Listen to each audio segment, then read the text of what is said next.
پاکستانی حکومت کو وہاں جا کے بالکل ان کے لیے خدمت کرنی چاہیے، کیونکہ بہت ظلم ہو رہا ہے ان کے ساتھ. وہاں پہ سوشل میڈیا پر دکھا رہے ہیں عورتوں کے ساتھ، مردوں کے ساتھ بڑے ظلم ہو رہے ہیں، بزرگوں کے ساتھ، بچوں کے ساتھ. ان کو جا کے محنت کرنی چاہیے، پاکستانی حکومت سپورٹ کرے اور تمام سوشل ایکٹیویٹیز جو بھی ہیں سب ان کا ساتھ دیں. ڈاکٹر صاحب کو بالکل جانا چاہیے، کیونکہ وہ وہاں جا کے وہ کچھ کر سکتے ہیں تاکہ پاکستانی حکومت کو جگائیں، وہ نظر آئے کہ ان کو کیا ہو رہا ہے وہاں پہ، کیا نہیں ہو رہا. کیوں پاکستانی حکومت تو چپ بیٹھی ہوئی ہے بالکل. صحیح ڈاکٹر صاحب کو اسٹیپ صحیح ہے جانے کا، وہاں پہ صحیح اسٹیپ انہوں نے اٹھایا ہے. ان کو اور سے اور اسٹیپ اٹھانے چاہیے، لوگوں کو مدد کرنی چاہیے ان کو، کیونکہ اور کوئی تو اسٹیپ اٹھا نہیں رہے. جو ڈاکٹر صاحب اٹھا رہے تو ہم ڈاکٹر صاحب کو سپورٹ کریں گے. پاکستان برما کا ساتھ اخلاقی طور پہ بالکل دینا چاہیے پاکستان کو، اور ہر فورم پہ آواز اٹھانی چاہیے پاکستان کو. اب جہاں تک یہ بات ہے کہ پاکستان پہلے اپنے اندرونی حالات کو مد نظر رکھتے ہوئے ان کی کس طرح سپورٹ کر سکتا ہے. پاکستان کو چاہیے کہ ان کی جو خارجہ پالیسی ہے اسے بہتر کرے، فورن پالیسی ان کی اسے بہتر کرے، اور زیادہ سے زیادہ آواز بلند کرے. یہاں کے جتنے سیاسی پولیٹیشین ہیں ہمارے، انہیں چاہیے کہ اس پہ آواز بلند کریں اور ایک ایسا رد عمل دیں کہ عالمی قوت کو پتہ چلے کہ مسلمان کے لیے درد رکھتا ہے. کیونکہ ابھی تک کسی بھی اسلامی کنٹری کی طرف سے کوئی ایسی آواز، کوئی ایسا رد عمل سامنے نہیں آیا. ڈاکٹر عامر لیاقت کا سن کے مجھے بہت اچھا لگا ایز اے پاکستانی. ان کا یہ بہت، کیونکہ ہر موقع وہی آگے ہوتے ہیں. چاہے بارش کا پانی کراچی میں جمع تھا، وہ لیاقت آباد کے ایسے علاقے میں گئے جہاں کوئی نہیں جا سکا، انہوں نے رات میں رپورٹنگ کی وہاں پہ. تو یہ بہت اچھا ایک عمل ہے کہ ڈاکٹر عامر لیاقت حسین صاحب جا رہے ہیں برما، وہاں جا کے ان کو لوگوں کو دکھائیں کہ وہاں کے اصل حالات کیا ہیں، کیونکہ ابھی تک کوئی میڈیا پرسن وہاں نہیں جا. ناظرین محترم، عوام کی رائے مسلسل لی جا رہی ہے. کل بھی انشاءاللہ تعالیٰ آپ کو دکھائیں گے ہم لوگ کیا سوچ رہے ہیں. لیکن لوگ تو جو سوچ رہے ہیں وہ سوچ رہے ہیں. دکھ کی بات یہ ہے کہ کیا جنگ گروپ بھی عوام کے ساتھ کھڑا ہے؟ کیا اس کی سوچ بھی عوامی سوچ ہے، یا اس نے سب کچھ ختم کر ڈالا؟ آج کا جنگ اخبار دکھائیے جی اسکرین پر. یہ آج کا ذرا جنگ اخبار آپ دیکھیں، اور اسکرین پر آپ کی آ رہا ہے. اس میں آپ مجھے فرنٹ پیج پر، آپ کو پتہ ہے نا سینکڑوں لوگ مار دیے گئے. ہم نے سوچا تھا کہ عید قرباں پر جانور ذبح ہوتے ہیں، وہاں نہتے مسلمانوں کو ذبح کر دیا ہے. رکھیے گا سامنے، اور الیکٹرانک میڈیا اپنے طور پر میانمار کے حالات سے عوام کو آگاہ کرتے رہے. عید کے 2 دن اخبار شائع نہیں ہوتے. آج 2 روز بعد جب اخبار شائع ہوئے تو میری امید یہی تھی کہ ملک کے سب سے بڑے اخبار ہونے کے دعوے دار جنگ کے صفحے اول پر نمایاں انداز میں اس المیے کو شائع کیا جائے گا. مگر افسوس کہ آج جنگ کے صفحے اول پر کہیں سہ کالمی یا 2 کالمی خبر تک موجود نہیں ہے. نصف صفحے کا اشتہار اور غیر اہم خبریں ضرور موجود ہیں، لیکن روہنگیا مسلمانوں کے قتل عام کو جنگ گروپ نے خبر کے قابل بھی نہیں سمجھا. ایک سنگل کالمی خبر باکس میں موجود بھی ہے تو اس میں بھی قتل عام کا کوئی ذکر نہیں ہے، صرف نون لیگ کی حمایت میں سیاسی خبر ہے. کہ اپوزیشن نے روہنگیا مسلمانوں پر بات کرنے کے لیے کوئی قرارداد اسمبلی میں جمع نہیں کرائی. یہ حالت ہے اس نام نہاد صحافتی گروپ کی، جس کی ترجیحات میں مسلمانوں کا قتل عام کوئی اہمیت نہیں رکھتا. آپ کے سامنے یہ دکھا دیا اخبار میں نے. اب آپ کہہ رہے ہوں گے شاید اور اخباروں نے بھی ایسا کیا. نہیں، آئیے آپ کو دیگر اخبارات دکھا دیتے ہیں. دیگر اخبارات بھی آپ کو دکھا دیتے ہیں، اور بھی جو پاکستان میں اخبارات نکلتے ہیں وہ کیا لکھ رہے ہیں ذرا دیکھ لیجیے. یہ ہے ایکسپریس، اور ان کی بھی جو سرخی ہے وہ یہ ہے کہ جیش محمد لشکر طیبہ فساد کی ذمہ دار ہے برکس ممالک.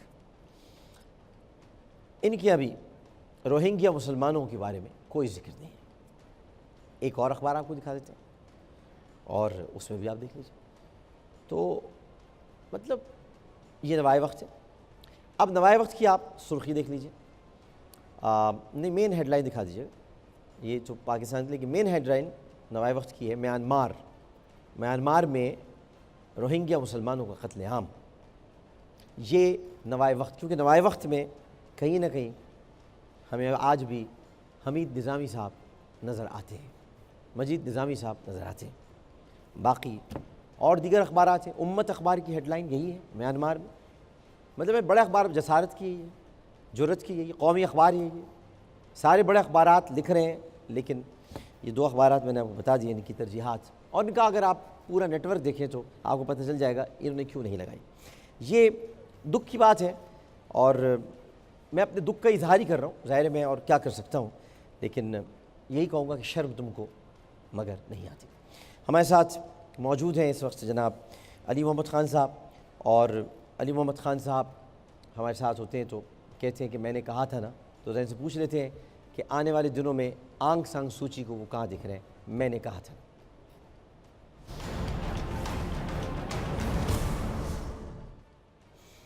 السلام علیکم علی محمد خان صاحب. وعلیکم السلام ڈاکٹر صاحب. علی محمد خان صاحب, آپ نے فرمایا تھا کہ سورج گرہن کے بعد جنگیں ہو جائیں گی, صورتحال خراب ہو جائے گی پوری دنیا میں. تو سورج گرہن کے بعد تو ہوا یہ, ظاہر ہے کہ ہمارے نبی کریم صلی اللہ علیہ وسلم نے چاند گرہن اور سورج گرہن کے موقع پر, یعنی چاند گرہن کے موقع پر نماز خسوف اور سورج گرہن کے موقع پر نماز کسوف پڑھنے کا حکم فرمایا ہے. تو اس کے اثرات تو ہوتے ہیں, لیکن ہمیں نماز کا حکم دیا گیا. بٹ آپ نے کہا تھا کہ یہ مسائل ہوں گے, ہو رہے ہیں. اب کیا آنگ سانگ سوچی کے ساتھ کیا ہو؟ جی ڈاکٹر صاحب بہت شکریہ. جو میانمار یا برما کا جو ذائچہ ہے اس کے حساب سے اگر ہم دیکھتے ہیں تو ان کی جو انڈیپینڈنس کا ڈے ہے وہ ہے 4 جنوری 1948 4:20 ینگون, جسے وہ رنگون تھا پہلے. تو ان کا جو ستاروں کی پوزیشن ہے وہ بہت ہی خراب ہے, بالخصوص جو سورج گرہن ہے وہ ان کے 10ویں خانے میں پڑا ہے. 26 اکتوبر کے بعد ستارہ زحل جو ہے ان کے تالے یعنی فرسٹ ہاؤس سے موو کرے گا. تو اس وقت کافی امکانات ہیں کہ کوئی اتھارٹیو قوی ملک ان کے اوپر حاوی ہو جائے گا, اور موجودہ حکومت جو ہے آن سان سوچی کی یہ تبدیل ہو جائے گی, چینج ہوگی. اور جو موجودہ قتل و غارت گری مسلمانوں کے ساتھ ظلم و بربریت کا طوفان ہلاکو خان نے جس طرح کیا تھا, جس طرح ظلم و بربریت اس طرح کا صورتحال جو چل رہی ہے اس میں انتہائی کمی آئے گی. تمام دنیا کے ممالک ادھر رش کریں گے فوری طور پہ, اور چیزیں پازیٹیو ہوں گی. لیکن موجودہ جو حکومت ہے وہ برقرار نہیں رہے گی, اور میانمار کی جو سیاسی منظرنامہ ہے وہ بھی تبدیل ہوگا, اور چیزیں کافی تبدیلی کی طرف آئیں گی. اور اتھارٹیو جو پاور ہے, جیسے کہ آپ نے تذکرہ بھی کیا اس کا, اور ذائچہ بھی یہی بتاتا ہے, جو ٹرانزٹ کی پوزیشن ہے, جو پلانیٹری پوزیشن ہے پیریڈز کی, وہ بھی بہت ہی نحس ہے ان کی ابھی. اور یہ ایک خانہ جنگی ہو کے اور ایک خاص قسم کی صورتحال ہو کے موجودہ جو آنگ سان سوچی ہیں وہ ہٹ جائیں گی. ٹھیک, بالکل درست ہے. اس کے ساتھ ساتھ علی محمد خان صاحب کا یہ کہنا ہے, یہ ظاہر ہے کہ ان کا اپنا ایک علم ہے جس کے مطابق بات کرتے ہیں. میں تجزیات کو سامنے رکھتا ہوں, لیکن چونکہ عوام کی دلچسپی کے لیے یہ ضروری ہوتا ہے بتانا. آج مجھے ایک بہت تکلیف ہوئی. برکس اجلاس میں بہت کچھ پاکستان کے خلاف کہا گیا. ہم نے بہت قربانیاں دی ہیں, ہم نے بہت جانیں دی ہیں دہشت گردی کے خلاف. اس کے بعد پاکستان گورنمنٹ کی جو آفیشیل ٹویٹر ہینڈل ہے اس نے ایک ویڈیو جاری کی. ویڈیو میں کانٹینٹ بہت اچھا ہے, لیکن مجھے راجہ فاروق حیدر یاد آ گئے. راجہ فاروق حیدر مجھے یاد آ گئے کیونکہ انہوں نے نااہل کے ہٹنے کے بعد یہ کہا تھا کہ ہم سوچیں گے کہ الحاق کس کے ساتھ کیا جائے. یہ راجہ فاروق حیدر کے, اب سبھی بھول گئے اس بات کو, کوئی بات بھی نہیں کرتا اس پر, کوئی بات بھی نہیں کرتا اس پر, کوئی بات بھی نہیں کرتا اس پر, حالانکہ بہت بڑی بات تھی. تو آج جب میں نے وہ ویڈیو دیکھی تو اس میں پاکستان گورنمنٹ کی آفیشیل ٹویٹر ہینڈل, اس پر یہ ویڈیو ہے. شروع میں آپ کو کشمیر کا حصہ نظر نہیں آئے گا, اس میں آخر میں پوسٹ ایڈیٹڈ کر کے, مطلب پوسٹ ایڈیٹنگ جس کو کہتے ہیں, وہ ڈال دیا گیا ہے. دیکھیے آپ اور شرم کریں ہم سب کہ یہ پاکستان گورنمنٹ کی آفیشیل ٹویٹر ہینڈل ہے جس سے کشمیر کا یعنی کشمیر کا علاقہ ہی غائب کر دیا. دیکھ لیجیے.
یہ معلومات تھی اس میں، لیکن شروع میں آپ نے دیکھا کہ کشمیر کا حصہ اس میں شامل نہیں تھا. اس کے بعد ایک ٹویٹ کیا پاکستان گورنمنٹ کے ٹویٹر ہینڈل نے، وہ ٹویٹ بھی ذرا دکھا دیں.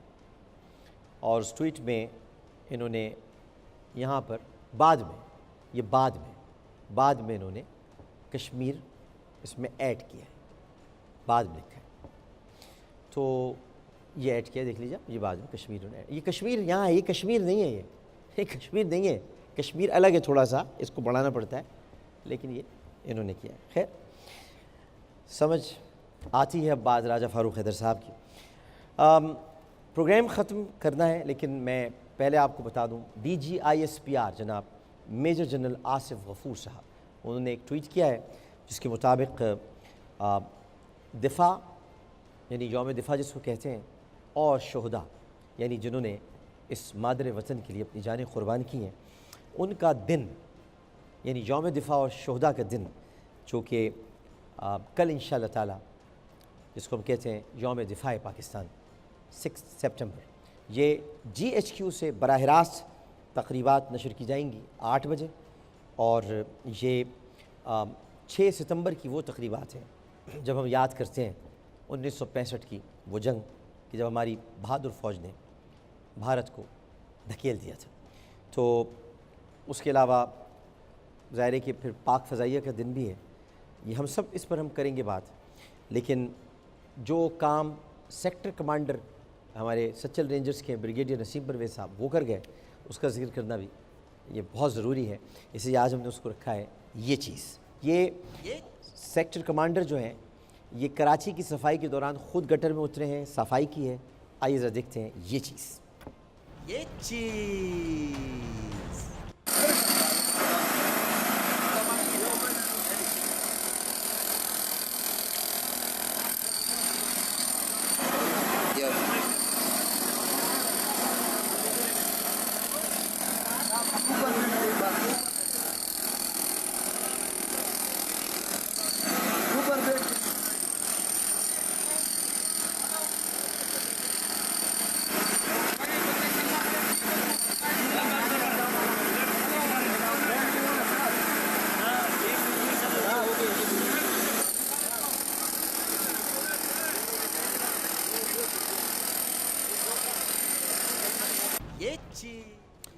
یہ ناظرین یہ بلڈنگ ایک عمارت گر گئی تھی بارش سے متاثرہ علاقوں میں، تو وہاں جو ریسکیو آپریشنز تھے اس میں جناب نسیم پرویز صاحب نے خود اس میں کام کیا ہے، تو میں ان کو مبارکباد دیتا ہوں. آخری بات کی طرف بڑھتے ہیں، اور آخری بات کرنے سے پہلے یہ بھی آپ کو بتا دوں کہ کچھ خبریں تھیں میرے پاس جو آج مجھے بتانی تھیں. ایک تو BBC سے منسلک صحافی ہیں، بھارتی صحافی ہیں، ان کا نام ہے راجیش پریادرشی. انہوں نے بڑا سخت بلاگ لکھا ہے، تو آج مجھے اس کے بارے میں بتانا تھا، لیکن کل انشاءاللہ تعالی اس پر ہم بات کریں گے. لیکن شاید کل نہ بھی کر سکیں کیونکہ کل 6 سپٹمبر ہے، اور کچھ تاریخی حقائق آپ کے سامنے رکھ رہے ہیں، کیونکہ ہمارے یہاں تو یہ کہا جاتا ہے ہم 65 کی جنگ ہار گئے تھے کہا جاتا ہے، اور ان کو مین اسٹریم میڈیا میں جگہ بھی ملتی ہے ایسے لوگوں. تو کل ہم بتائیں گے بھائی کہ ہم نے کیسے ہرایا تھا، ہارے تو نہیں تھے لیکن کیسے ہرایا تھا، یہ ہم آپ کو کل بتائیں گے. آخری بات آپ سے کرنا چاہتا ہوں،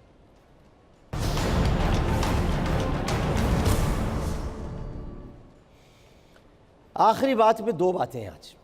پہلے تو ایک شہید سپاہی کے میں والد کو آپ کو دکھانا چاہتا ہوں جن کو مہمان خصوصی بنایا گیا ہے، خصوصی تقریب. یہ شہداء کے حوالے سے تقریب تھی، اور اس میں شہید سپاہی کے والد کو باقاعدہ مہمان خصوصی بنایا گیا، ان کو عزت دی گئی کیونکہ ان کے بیٹے نے پاکستان کے لیے اپنی جان نچھاور کر دی تھی اور قربانی دی تھی. تو یہ جو نظام ہے ہماری پاک افواج کا، یہ قابل تحسین ہے کہ گھر والوں کو نہیں بھولا جاتا شہداء کی. ان کے والد یہ موجود ہیں، اسکرین پر آپ دیکھ سکتے ہیں. تو ایک تو یہ بات تھی. دوسری بات یہ ہے کہ 4-5 دن میں انشاءاللہ تعالیٰ آپ دعا کیجیے گا کہ میں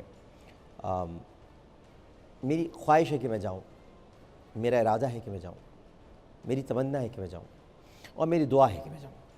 لیکن ظاہر ہے کہ میں کوئی ایسا کام نہیں کروں گا کہ جو غیر قانونی، یعنی میں غیر قانونی طور پر داخل نہیں ہوں گا. میں قانونی طور پر ایز اے جرنلسٹ وہاں جانا چاہتا ہوں اور دیکھنا چاہتا ہوں، تو میں اسی طریقے سے چل رہا ہوں۔ اگر تو میرا ویزا آ جاتا ہے تو میں گزارش کرنا چاہتا ہوں کسی اور کو بھی اپنے ساتھ جانے کی۔ میں گزارش کرنا چاہتا ہوں، دیکھیں جنگ زدہ علاقہ ہے، جنگ زدہ علاقہ ہے، مسلمانوں پر ظلم ہو رہا ہے، جنگ زدہ علاقہ مسلمانوں پہ ظلم ہو رہا ہے، کھانے پینے کو کچھ نہیں ہے۔ وہ تو خیر ہم کل کال سینٹر بنا رہے ہیں، آپ ہمیں کال کر سکتے ہیں، تو وہ ہم امدادی سامان لے کے جائیں گے۔ اب جہاد واجب ہو گیا، لوگ کچھ کہہ رہے ہیں، تو مولانا فضل الرحمان صاحب سے میری درخواست ہے کہ میرے ساتھ چلیں، تو آپ بھی تھوڑی سی کوشش کریں مولانا صاحب، سفر بھی اچھا گزرے گا، آپ سے رہنمائی ہوگی اور کچھ آپ ہمیں سکھائیں گے بھی راستے میں، ہمیں بتائیں گے بھی، ہم آپ کی خدمت کریں گے، ہم آپ کا خیال رکھیں گے، آپ کے لیے کھانا بنائیں گے، آپ کا جو آپ پسند فرمائیں گے، جو کر سکتے ہیں جنگی حالات میں وہ کریں گے۔ لیکن اگر فضل الرحمان صاحب آپ ساتھ چلیں تو بڑا اچھا رہے گا۔ درس دینا تو بہت اچھی بات ہے، لیکن اگر ساتھ چلے آدمی تو بہت اچھی بات ہوتی ہے۔ درس بہت اچھا دیتے ہیں آپ، لیکن اگر ساتھ بھی چلیں، دیکھیں ہم تو جا رہے ہیں نا، تو آپ ساتھ چلیں، زیادہ سے زیادہ کیا ہوگا؟ شہادت ملے گی، شہادت 100% شہادت ملے گی، 100%، میں کوئی شک ہی نہیں ہے، مطلب اس میں تو کوئی شک ہی نہیں ہے، کوئی غیر مسلم تو ہے ہی نہیں، وہ مسلمان تو ہے ہی نہیں وہاں جو مارے گا، غیر مسلم، شہادت تو ملے گی، اور اللہ کی راہ میں آپ نکلیں گے تو، اور پھر ہم ظاہر ہے آپ سے پورے راستے ہم سنیں گے، احادیث سنیں گے، احکامات سنیں گے، تو میرا خیال ہے آپ ارادہ کر لیجئے مولانا فضل الرحمان صاحب، اور اس میں جو کچھ آپ کو، تو چونکہ آپ کشمیر کمیٹی کے بھی سربراہ ہیں، کشمیر کمیٹی کوئی ہے اس کے، آپ کشمیر پہ آپ بولتے ویسے کچھ نہیں، لیکن آپ اس کے سربراہ ہیں، تو آپ کو آرام سے ویزا مل جائے گا۔ آپ اپنا ایک سسٹم بنا لیں، میرا سسٹم یہ ہے کہ میں اپنا ایک پریس ویزا لے لیتا ہوں، تو ہم ساتھ چلیں گے، آپ کی رہنمائی میں، میں چاہتا ہوں آپ کی قیادت میں آپ کے پیچھے چلوں تاکہ میں کچھ سیکھ سکوں۔ عامر لیاقت حسین کو اجازت دیجیے، انشاءاللہ زندگی رہی تو کل اسی چینل پر اسی وقت اسی شو کے ساتھ دوبارہ حاضر ہوں گے۔ اس اپنے بند کے ساتھ کہ اپنا بہت خیال رکھیے گا، اللہ حافظ۔